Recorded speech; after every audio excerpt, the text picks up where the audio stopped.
Good morning everyone. तो आज हम लोग एक नया चैप्टर स्टार्ट करेंगे, वो हमारी चैप्टर है रे ऑप्टिक्स। ठीक है, तो रे ऑप्टिक्स में हम लोग कुछ बेसिक्स जो हमारे हैं, पहले वो बेसिक्स को देखेंगे, क्योंकि मोस्ट ऑफ द पार्ट जो आपके रे ऑप्टिक्स में वो हटा दिए गए हैं, आपके सिलेबस में नहीं है। ठीक है, तो जो पार्ट्स हैं वो देखेंगे, बहुत छोटे छोटे पार्ट्स को छोड़ा गया है। ठीक है, तो पहला जो है हम लोग रे ऑप्टिक्स में होता क्या है, देखो यहाँ पे थोड़ी सी फिजिक्स इंटरेस्टिंग होती है। फिजिक्स इंटरेस्टिंग क्या होती है, अभी तक आप लोगों ने क्या पढ़ा है, अभी तक आप लोगों ने लास्ट जो इलेक्ट्रोमैग्नेटिक वेव्स चैप्टर्स में हम लोगों ने देखा, तो वहां पे हम लोगों ने क्या देखा कि लाइट इज इलेक्ट्रोमैग्नेटिक वेव्स, क्योंकि C is equal to root under mu naught epsilon not.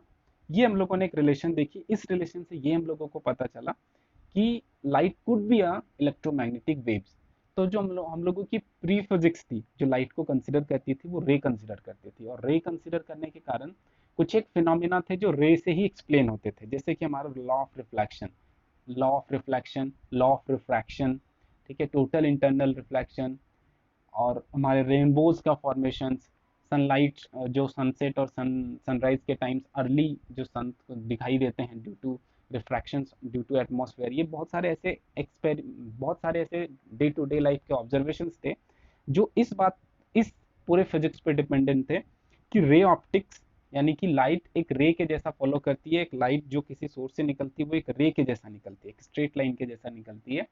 ठीक है, तो ये कंसिडर करके फिजिक्स को, ठीक है, वो सारे फिनोमेना को एक्सप्लेन किया गया। पर अभी जस्ट हम लोगों ने लास्ट चैप्टर में इलेक्ट्रोमैग्नेटिक वेव्स में देखा कि it is possibility that light could be wave. अब अगर वेव हो सकता है, तो वेव्स के डिफरेंट डिफरेंट प्रॉपर्टीज होते हैं। हम लोगों ने 11th क्लास में पढ़े थे, वेव्स के दो अलग अलग प्रॉपर्टीज होते हैं। क्या होते हैं कि अगर कोई वेव्स दो पॉइंट पे आकर के मिक्स हो रहे हैं, तो वहां पे पॉसिबिलिटीज हैं कंस्ट्रक्टिव इंटरफेरेंस का, डिस्ट्रक्टिव इंटरफेरेंस का। इस तरह का केसेस आ जाता है जब आप वेव कंसिडर करते हो किसी को। तो इस चैप्टर में हम लोग पहले क्या देखेंगे कि रे ऑप्टिक्स, जब एक लाइट को रे कंसिडर किया जाता है, उसके बाद डिफरेंट डिफरेंट फिनोमेना को हम लोग पढ़ेंगे कि डिफरेंट डिफरेंट फिनोमेना क्या हैं जो रे ऑप्टिक्स कंसिडर करने के बाद एक्सप्लेन किए जा सकते हैं। और उसके बाद हम लोग देखेंगे कि जब वेव ऑप्टिक्स पे आएंगे, यानी जब हम लोग लाइट को वेव कंसिडर करेंगे, और फिर देखेंगे कि क्या वो फिनोमेना ऐसा तो नहीं है ना कि वेव कंसिडर करने के बाद बदल जा रहे हैं। ठीक है, तो इस क्लास में, इस रे ऑप्टिक्स में हम लोग सिर्फ उसी तरह के एप्लीकेशंस को पढ़ेंगे जिसको हम लोग वेव ऑप्टिक्स में वेरीफाई करेंगे कि लाइट अगर वेव हो तब भी ये सारे फिनोमेना वेव ऑप्टिक्स से भी एक्सप्लेन हो सकते हैं। तो चलिए, फर्स्ट चीज हमारा क्या है, रिफ्लेक्शन। बताने का जरूरत नहीं है व्हाट इज रिफ्लेक्शन। तो reflection is the phenomena of changing the path of light without any change in medium.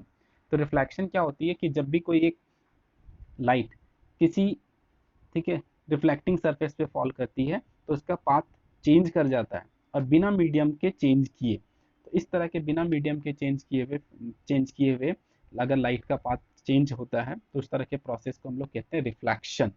Okay, ठीक है, तो रिफ्लेक्शन ऑफ लाइट होती क्यों है, रिफ्लेक्शन ऑफ लाइट होती है जब हम लोग रिफ्लेक्टिंग सरफेसेस पे लाइट को फॉल कराते हैं, तो लाइट रिफ्लेक्ट कर जाती है। और लॉज ऑफ रिफ्लेक्शन क्या है हमारा, तो लॉज ऑफ रिफ्लेक्शन क्या है, तो लॉज ऑफ रिफ्लेक्शन में बेसिकली टू लॉज हैं। फर्स्ट तो क्या है कि angle of incidence is equal to the angle of reflection. जिस जिस भी एंगल से आप इसको इंसिडेंट कराओगे, और जो भी हमारा एंगल ऑफ रिफ्लेक्शन होगा, दोनों के एंगल्स हमारे सेम होंगे। एंड द सेकेंड थिंग्स क्या कहती है, the incident ray, the reflected ray and the normal to the reflecting surface at the point of incident all line in the same plane. यानी कि अगर ये रिफ्लेक्टिंग सरफेस है, ये इसका नॉर्मल है, तो इंसिडेंट लाइन अगर हमारा ये है, रिफ्लेक्टेड लाइट ये है, तो ये तीनों एक ही प्लेन पे होंगे। एक ही प्लेन पे होंगे, मतलब कि देखो, ये अगर मान लो कि ये अगर y है और ये x है, तो देखो ये एक्स वाई प्लेन पे है, जेड एक्सिस के इसमें कहीं रोल नहीं आ रहा है। इसका मतलब है सिर्फ एक्स वाई प्लेन पे ही ये होल फिनोमेना है। और इसीलिए हम लोग कह रहे हैं कि जो सेकंड प्रॉपर्टीज हमारा, जो सेकंड लॉज है रिफ्लेक्शन का, वो यही है कि ये तीनों एक ही प्लेन पे लाई करेंगे। ये आप लोगों ने पहले भी देखा था। ठीक है, ये हमारा उसका diagram, incident ray, normal, reflected ray, ये एंगल ऑफ इंसिडेंट है, ये एंगल ऑफ रिफ्लेक्शन है। क्या कहती है कि angle of incident will be equal to angle of reflection, incident ray, reflected ray and normal all lies in the same plane. इसके बाद है एक टॉपिक है कि what is the total number of image formed by the two plane mirrors incident at angle theta with each other given by. एक just information के लिए मैं आपको ये दे देना चाहता हूँ कि मान लो कि एक मिरर है, ऐसे स्टैंडिंग, एक दूसरा मिरर ऐसे स्टैंडिंग है। सपोज अगर इस मिरर को यहाँ ला करके रखा जाए तो ये इसके साथ थीटा डिग्री बनाने का काम कर रही है।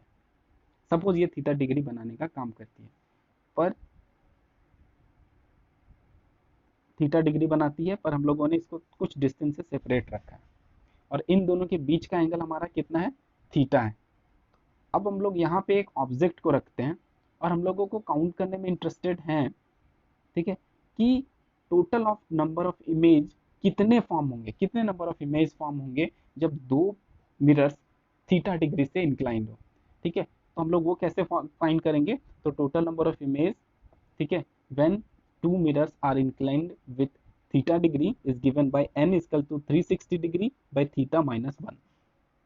ठीक है, अगर 360 डिग्री हमारा 360 डिग्री बाई थीटा इवन है तब ये करेंगे, और अगर ऑड है तो सिर्फ हम लोग 360 डिग्री बाई थीटा करेंगे। जैसे कि मान लो एक मिरर है, दूसरा मिरर है, और दोनों का ओरिएंटेशन, ठीक है, 0 डिग्री है।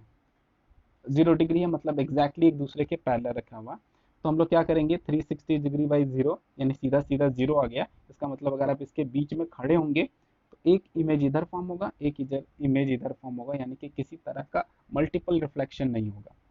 अब अगर ये ऐसा रखा हुआ है और ये ऐसा लिखा हुआ है और दोनों के बीच का थीटा 90 डिग्री के बराबर है, तो n will be equals to 360 by 90, यानी कि 4, और 4 हमारा क्या है, इंटीजर है ना, क्या है, इवन है ना, तो इवन है तो ये वाला फार्मूला यूज करेंगे, इसमें -1 कर देंगे यानी 3। यानी कि ऐसे सिनारियो पे अगर कोई ऑब्जेक्ट यहाँ पे रखी हुई है तो टोटल नंबर ऑफ इमेज जो फॉर्म करने का काम करेगी वो हमारा इमेज कितना होगा, 3 होगा। ठीक है, ओके। अब हम लोग आते हैं जो हम लोगों का सिलेबस में है वो, तो हम लोग पहला चीज पढ़ेंगे, what is the focal length of spherical mirror. हम लोग एक ज्योमेट्रिकल को यूज करेंगे, ज्योमेट्री को यूज करेंगे और हम लोग फोकल लेंथ फाइंड करेंगे स्फेरिकल मिरर का। स्फेरिकल मिरर का हम लोग फोकल लेंथ फाइंड करने का काम करेंगे। ठीक है, ऐसे भी हम लोग जानते हैं कि फोकल लेंथ हम लोगों ने अभी तक, आप लोगों ने अभी तक पढ़ा होगा कि अगर ये सपोज एक मिरर है, ये इसका सेंटर ऑफ कर्वेचर है, ये इसका रेडियस है, ठीक है, तो जो हमेशा फोकस एफ होता है वो r/2 होता है। हम लोग इसी चीज़ को ज्योमेट्री से प्रूव करेंगे। ठीक है, तो focal length of A spherical mirror, the distance between the focus F, जो फोकस आपका एफ होता है वहां से जो पोल का डिस्टेंस होता है, that is in the mirror is basically called the focus of the mirror. ठीक है, अब हम लोग एक ज्योमेट्री को एक्सप्लेन कर रहे हैं। ज्योमेट्री कैसी हमारी, ये है हमारा एक मिरर, ठीक है, ये इसका रिफ्लेक्टिंग सरफेस है, इधर वाला रिफ्लेक्टिंग सरफेस है, और इसका सी जो है, ये पॉइंट सी है, वो centre of curvature of mirror है। ये पॉइंट एफ हमारा फोकस है। ठीक है, एक लाइट ऐसे इंसिडेंट हो रही है, इंसिडेंट होने के बाद ऐसे रिफ्लेक्ट करके जा रही है। ठीक है, और ये हमारा सेंटर ऑफ कर्वेचर से हम लोगों ने एक लाइन ड्रॉ किया है। ठीक है, तो हम लोग क्या देख रहे हैं कि ये टोटल एंगल 2 थीटा अगर सपोज है तो ये थीटा होगा, ये थीटा होगा, और अगर 2 पैरेलल लाइंस ऐसे होते हैं, अगर ये 2 थीटा है तो ये 2 थीटा हो जाता है। ठीक है, तो इसका मतलब ये कंप्लीट 2 थीटा है, तो डेफिनेटली ये वैल्यू भी 2 थीटा हो जाएगी। ठीक है, तो ये हो गया हमारा कुछ ज्योमेट्री, हम लोगों ने मार्किंग कर ली, ये पॉइंट एम है, ये पॉइंट डी है। ठीक है, ये थोड़ी सी ज़्यादा सेपरेशन दिख रही है, ज़्यादा नहीं होगा, ये ऐसे होता है। ये डिस्टेंस जो होता है यहाँ से यहाँ का डिस्टेंस वो काफ़ी कम होता है, उसको हम लोग बाद में काउंट ही नहीं करते हैं। ठीक है, ओके, तो ये ज्योमेट्री हो गया। अब लोग क्या कर रहे हैं कि now in triangle C M D, ये ट्रायंगल सी एम डी, ये वाली बड़ी वाली ट्रायंगल में जब हम लोग देखेंगे और उसमें हम लोग टेन थीटा निकालते हैं, तो tan theta will be equals to, tan theta क्या होता है, तो tan theta perpendicular by base, perpendicular हमारा क्या है, डीएम, बेस हमारा क्या है, डीसी। ठीक है, यानी सी डी, यानी हमारा tan theta will be equals to D M by C D. इसको इक्वेशन ए कंसिडर कर लेते हैं। इसके बाद आता है triangle F M D, triangle F M D, F M D, ये छोटा वाला ट्रायंगल में फिर से हम लोग टेन थीटा निकालते हैं, टेन टू थीटा निकलेगा, तो tan two theta will be perpendicular, perpendicular हमारा फिर से एम डी है और बेस हमारा एफ डी है, तो two theta will be equals to, two theta equal to will be equal to M D by F D. अगर theta की वैल्यू अब स्मॉल हो तो हम लोग टेन थीटा को थीटा लिख सकते हैं, टू थीटा को टेन टू थीटा को थीटा लिख सकते हैं। तो उससे हम लोग क्या देखेंगे इक्वेशन और इक्वेशन बी से कि M D by F D is equal to 2 times D M by C D. ठीक है, अब ठीक है, ये डीएम और ये डीएम कट जाएगा, थोड़ा वर्ड्स उल्टे लिखे हुए, ठीक है, ये डीएम और ये डीएम कट जाएगा, तो आपके पास बचेगा F D equals to 2 by C D, या फिर F D equal to C D by 2।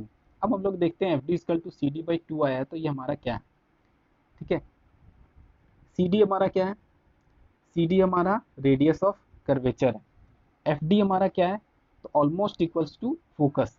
तो हम लोग क्या देख सकते हैं कि जो रिलेशन हम लोगों के पास आया है F D equal to C D by 2, ठीक है, वहाँ पे एफ डी हमारा फोकस है और सी डी हमारा रेडियस ऑफ कर्वेचर है डिवाइडेड बाई 2। ये हम लोगों ने पहले भी देखा था कि जो फोकस होता है वो किसी भी मिरर के exactly half of the radius of curvature के बराबर होता है, और वही चीज़ हम लोगों ने, ठीक है, प्रूव करी कि जो फोकस होगा वो हमारा रेडियस ऑफ कर्वेचर के हाफ होगा। ओके, ठीक है, आगे नेक्स्ट क्लास में पढ़ेंगे।